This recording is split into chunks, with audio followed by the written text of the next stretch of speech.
ఓం శ్రీ మహాగణాధిపతయే నమః. ఓం శ్రీ గురుభ్యో నమః. ఓం నమఃశివాయ. మాఘపురాణం 19వ అధ్యాయంలో ఏకాదశి మహత్యాన్ని గురించి తెలుసుకుందాము.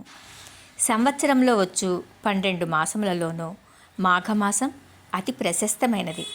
అటువంటి మాఘమాసంలో నదిలో కానీ, నది లేని చోట తటాకమందు కానీ, తటాకం కూడా అందుబాటులో లేని ఎడల నూతి దగ్గర కానీ స్నానం చేసినంత మాత్రముననే మానవుడు తాను చేసిన పాపములన్నీ హరించిపోవును. పూర్వం అనంతుడను విప్రపుంగవుడు యమునా నదీ తీరమునందున్న అగ్రహారంలో నివసించుచుండెను. అతని పూర్వీకులందరూ గొప్ప జ్ఞానవంతులు, తపస్శాలురు, దానధర్మములు చేసి కీర్తి పొంది ఉన్నారు. అతడు చిన్నతనం నుండి గడసరి పెంకివాడు అయినా కూడా తల్లిదండ్రుల భయభక్తుల వలన కొంతవరకు మాత్రమే విద్య నేర్చుకున్నాడు. దుష్ట సహవాసములు చేసి అనేక దుర్గుణములకు అలవాటయ్యాడు. మద్య మాంసములు సేవించి కన్నబిడ్డలను కూడా అమ్ముకొంచున్నాడు. అలా సంపాదించి ధనవంతుడయ్యాడు. కొంతకాలానికి వృద్ధుడయ్యాడు. తనకున్న ధనంతో తాను తినడు, ఇతరులకు పెట్టడు. ఒకనాటి రాత్రి పరుండబోనప్పుడు ఆలోచించాడు, అయ్యో, నేనెంతటి పాపాత్ముడనైతిని.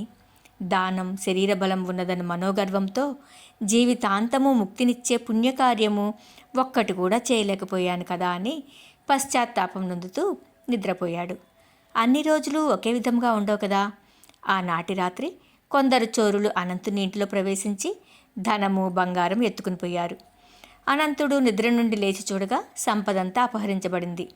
అన్యాయంగా ఆర్జించిన దానం అన్యాక్రాంతం అయిందని రోదన చేశాడు. ఆ సమయమున పెద్దల నీతులు జ్ఞప్తికి వచ్చాయి. తాను చేసిన పాపములకు ప్రాయశ్చిత్తం కోరసాగెను. ఆ సమయముననే మాఘమాసం నడుచున్నందున యమునా నదికి వెళ్ళి స్నానమాడాడు. అందువలన అతనికి మాఘమాస స్నానఫలం దక్కెను. నదిలో మునిగి తడి బట్టలతో ఒడ్డుకు వచ్చెను. చలికి గడగడా వణికి బిర్ర బిగిసిపోయినాడు. నారాయణ అని ప్రాణాలు విడిచాడు.